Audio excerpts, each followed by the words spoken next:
શ્રી કૃષ્ણ મિત્રો, મારું ગુજરાતી કિચનમાં આપનું સ્વાગત છે। ફ્રેન્ડ્સ, ઘણા સમય પછી આપણે ફરીથી વિડીયોની શરૂઆત કરીએ છીએ તો કંઈક મીઠું બનાવીને જ કરીશું। અને હવે ઘણા તહેવારો પણ નજીક આવે છે અને વ્રત પણ નજીક આવે છે, તો આપણે બાળાઓને આવી રીતે કંઈક મીઠાઈ બનાવી અને મૂકી રાખીએ તો આસાનીથી સર્વ કરી શકીએ છીએ। તો ચાલો શરૂઆત કરીશું।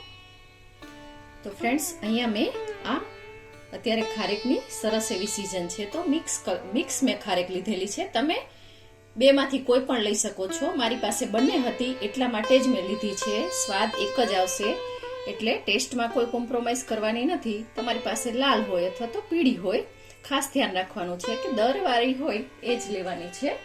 અને આપ જોઈ શકો છો નીચેથી આવી રીતે આપણે નીકાળી લઈશું। અંદર જે બીજ હોય છે એને પણ આપણે નીકાળી લઈશું અને અહીંયા જુઓ આવી રીતે આપણે કાપી લેવાની છે। તો આવી જ રીતે મેં આ બધી જ કાપી અને તૈયાર કરેલી છે। આ 700 ગ્રામ ખારેક લીધેલી છે। તો હવે આપણે આની શરૂઆત કરીશું। જુઓ ફ્રેન્ડ્સ, આને આપણે કોઈ પણ આવી રીતે ચોપરમાં અથવા તો મિક્સરમાં તમે પલ્સ મોડ ઉપર સરસ રીતે ગ્રાઇન્ડ કરી શકો છો, અથવા તો તમારી પાસે પેલું હેન્ડ ચોપર આવે છે એ હોય તો એમાં પણ તમે કરી શકો છો। તમારી પાસે જે અવેલેબલ હોય એમાં આપણે આ નાખી અને આને સારી રીતે આપણે ફાઇન ચોપ કરી લેવાની છે। તો હું અત્યારે આમાં કરું છું। જુઓ ફ્રેન્ડ્સ, આપણે આવી રીતે દરદરી વાટી લેવાની છે। ફ્રેન્ડ્સ, આનો હલવો એટલો ટેસ્ટી બને છે અને યુટ્યુબમાં પણ આપણે પહેલી જ વાર બતાવેલો છે, ક્યારેય કોઈ નહોતો મૂકેલો ત્યારે આપણે બતાવેલો છે। આજે હું આ બીજી વખત બતાવું છું। ખરેખર તમે બધા જ હલવાને ભૂલી જશો, એટલો સરસ ટેસ્ટી બને છે। તો આને આપણે નીકાળી લઈશું અને બધી જ આવી રીતે ફાઇન ચોપ થાય એવી દરદરી વાટી લઈશું। ફ્રેન્ડ્સ, તો હું તમને દરેક માપ પરફેક્ટ રીતે બતાવતી જઈશ, જેથી કરીને બિગનર્સ પણ સારી રીતે બનાવી શકે। જુઓ, એકદમ આપણે સરસ એવો ફાઇન ચોપ થાય એવી રીતે ક્રશ કરેલો છે અને આવી રીતે સેજ બસ આમ જ દબાવેલું છે। કોઈ એકદમ ભાર દઈને નથી દબાવેલું, હળવા હાથે દબાવેલું છે અને આ 3 કપ જેટલું મિશ્રણ તૈયાર થયું છે। હવે આપણે બંને રીતે હલવો બનાવી શકીએ છીએ। ઉતાવળ હોય ત્યારે આ રીતે આજે હું બનાવું છું એ જ રીતે બનાવજો, જેથી કરીને 10 મિનિટમાં અથવા તો 15 મિનિટમાં તમારો હલવો ખૂબ સારી રીતે તૈયાર થઈ જશે અને આસાનીથી બની જશે। તો આ 3 કપ મિશ્રણ તૈયાર થયું છે। હવે અહીંયા મેં મિલ્ક પાવડર લીધેલો છે। તમારે મિલ્ક પાવડર ન લેવો હોય તો કઢાઈમાં તમે દૂધને ઉકાળી અને એની સાથે પણ બનાવી શકો છો। સાથે સાથે જણાવતી જાઉં છું। તો આપણે અહીંયા આજે કુકરમાં બનાવીશું। તો અત્યારે હું 1 ટેબલ સ્પૂન જેટલું આ ઘી ગરમ કરું છું।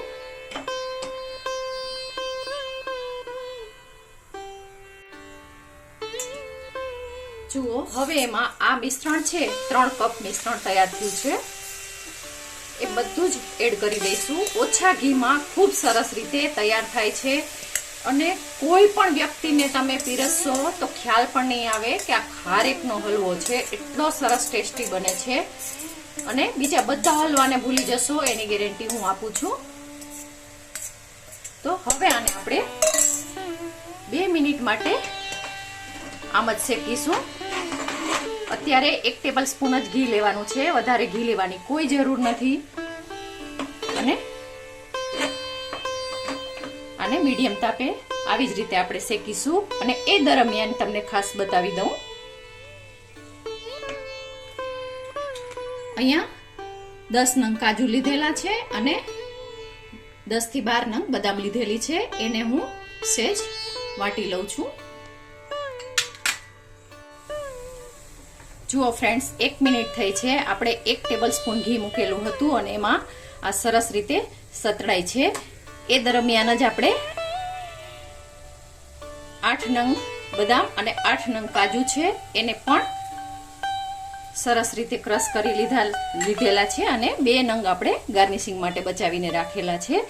સાથે જ ફ્રેન્ડ્સ, જો તમારે કઢાઈમાં કરવાનું હોય તો 500 ml દૂધ લેવાનું છે અને આ જ પ્રોસેસ કરવાની છે, પરંતુ એમાં વાર લાગે છે અને ટેસ્ટ સેમ જ આવે છે, કોઈ રિઝલ્ટમાં ફેર નથી પડતો. એટલા માટે આ જલ્દી બની જાય અને છતાં પણ એ જ ટેસ્ટનો બને એવી રીતે આપણે કોશિશ કરીએ છીએ.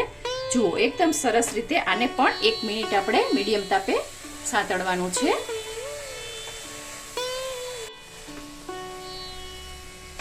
આ 1 મિનિટ થઈ ગઈ છે અને બધું જ સરસ રીતે સાંતળાઈ ગયું છે. તો હવે અહીંયા હું અડધો કપ દૂધ લઉં છું. ખાસ ધ્યાન રાખવાનું છે, દૂધનું પ્રમાણ આપણે વધારે રાખવાનું નથી, તો પણ ખૂબ સરસ રીતે થઈ જશે. જુઓ, અને તમે ડ્રાય ફ્રૂટ્સ તમારી શ્રદ્ધા અનુસાર એડ કરી શકો છો. એમાં એવું નથી કે આટલા જ કાજુ કે બદામ કે એ લેવાનું, પરંતુ કિસમિસનો ટેસ્ટ આમાં ખૂબ જ સરસ આવે છે, એટલે એ ખાસ મિસ ન કરતા એ તમે ખાસ લેજો. જુઓ, એકદમ મિશ્રણ છે એ કોરું કોરું છે એવું જ છે. હવે કઢાઈમાં કરતા હોય તો 500 ml દૂધથી કરવાનું છે અને આવી જ રીતે તમારે પકવવાનું છે, પણ એમાં વાર લાગશે અને દૂધની મલાઈ સાથે લેવાનું છે. આપણે અહીંયા દૂધના પાવડરનો ઉપયોગ કરીશું, એટલા માટે આપણે થોડા એવા દૂધમાં પકવી લઈશું. હવે આને 2 વિસલ કરી લઈશું. મીડિયમ તાપે 2 વિસલ કરવાની છે, તો 2 વિસલ કરી લઈએ. આપણે મીડિયમ તાપે 2 વિસલ કરી લીધેલી છે. તો હવે આને ઠંડુ થવા દઈશું અને સાથે જ અહીંયા એક નાની એવી પેનમાં આપણે આ મગજતરીના બી લીધેલા છે, 1 ચમચી જેટલા લીધેલા છે. તમને ગમે તો તમે નાખી શકો છો, ટેસ્ટ ખૂબ સારો આવે છે. તો આને આપણે સહેજ શેકી લઈશું.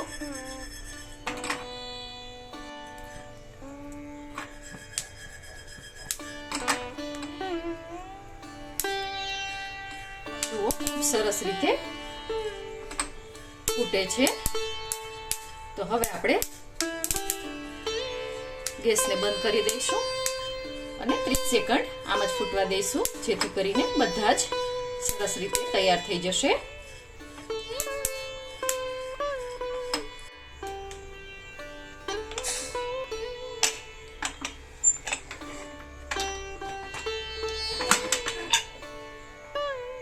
ફ્રેન્ડ્સ, જોઈ શકો છો ખૂબ જ સરસ એવું આપણું આ મિક્સર છે એ બફાઈને તૈયાર થઈ ગયું છે. અને આપણે એક વખત હાથથી પણ ચેક કરી લઈશું. એકદમ સરસ રીતે, જુઓ, એકદમ સરસ રીતે બફાઈ ગયું છે. બસ, હવે આપણે ફરીથી ગેસ ઓન કરીશું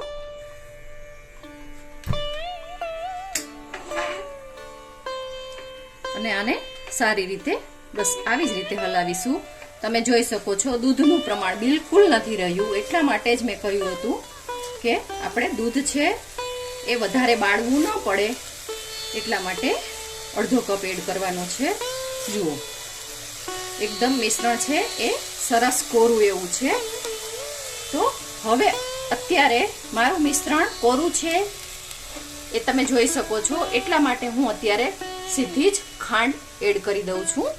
તમે સાકર પણ ખડી સાકર આવે છે એને ભૂકો કરીને પણ એડ કરી શકો છો. અહીંયા મેં પોણો કપ સાકર લીધેલી છે, તમે 1 કપ સુધી સાકર લઈ શકો છો. મારા ઘરમાં ગળપણ થોડું ઓછું ખવાય છે, અમે માઇલ્ડ ખાઈએ છીએ, એટલા માટે મેં અહીંયા પોણો કપ લીધેલી છે. તમારે 1 કપ લેવાની છે અને બસ આવી જ રીતે હલાવતા રહીશું. મીડિયમ તાપે જ આપણે આને હલાવવાનું છે. અને વજનમાં ખાસ જણાવું કે સાકર મેં અત્યારે 170 ગ્રામ જેટલી લીધેલી છે, તમે 200 ગ્રામ સુધી લઈ શકો છો, એટલે પરફેક્ટ સરસ થઈ જશે. જુઓ, મિશ્રણ ફરીથી ઢીલું થશે.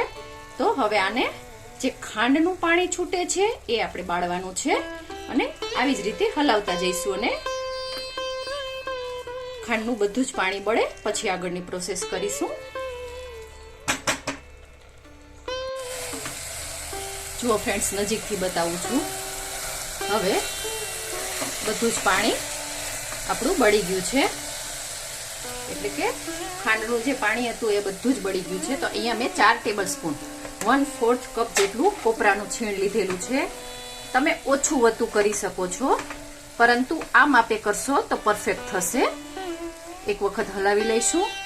અને ખાસ આપણે દૂધમાં નથી પકાવેલું, એટલે કે કઢાઈમાં આપણે ફૂલ ફેટ 500 ગ્રામ દૂધ નાખી અને નથી પકાવેલું, એટલે અહીંયા મેં 2 ટેબલ સ્પૂન જેટલો મિલ્ક પાવડર લીધેલો છે, જેથી કરીને આપણો આ હલવો છે એ એકદમ સરળતાથી અને ઝટપટ તૈયાર થઈ જાય.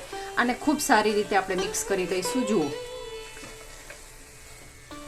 એકદમ સરસ મિક્સ થઈ ગયું છે. તો અહીંયા મેં 25 થી 30 નંગ કિસમિસ લીધેલી છે. આખી જ હું એડ કરું છું. તમને ગમે તો તમે નાના કટકા કરીને પણ એડ કરી શકો છો. કિસમિસનો ટેસ્ટ આ હલવામાં ખૂબ જ સરસ આવે છે, એટલે ચોક્કસથી એડ કરજો. અને હવે તમે જોઈ શકો છો મિશ્રણ છે એ આપણું એકદમ સરસ એવું કોરું છે. તો હવે આપણે એમાં ફરીથી 1 ટેબલ સ્પૂન જે ઘી લીધેલું છે એ એડ કરી દઈશું. જુઓ, એટલે 2 ટેબલ સ્પૂનમાં આપણો હલવો ખૂબ સરસ રીતે તૈયાર થઈ જાય છે. તમને ગમે તો તમે વધારે ઘી પણ લઈ શકો છો, 1/4 કપ જેટલું પણ લઈ શકો છો.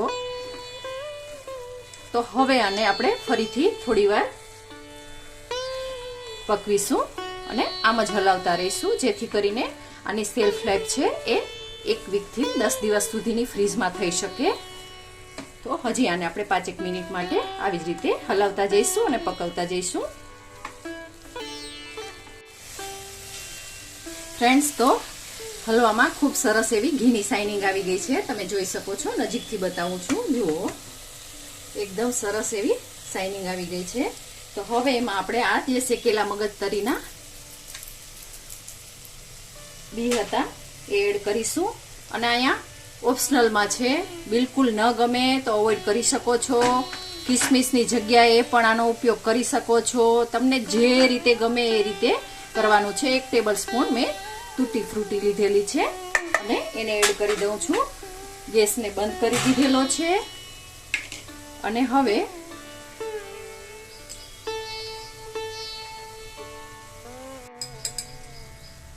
½ ટીસ્પૂન જેટલો ઇલાયચીનો પાવડર એડ કરી દઉં છું.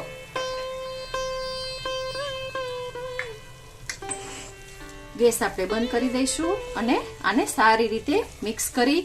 અને ગરમ પણ એટલો સરસ લાગે છે અને ઠંડો પણ એટલો સરસ લાગે છે, એટલે બાળાઓને વ્રતમાં ઠંડો ખાવો હોય તો પણ ખૂબ સરસ ટેસ્ટી લાગે છે. અને ગરમ ગરમ તો તમે ગેસ્ટને પણ પીરસી જ શકો છો. તો ચાલો હવે આને આપણે સર્વ કરીશું.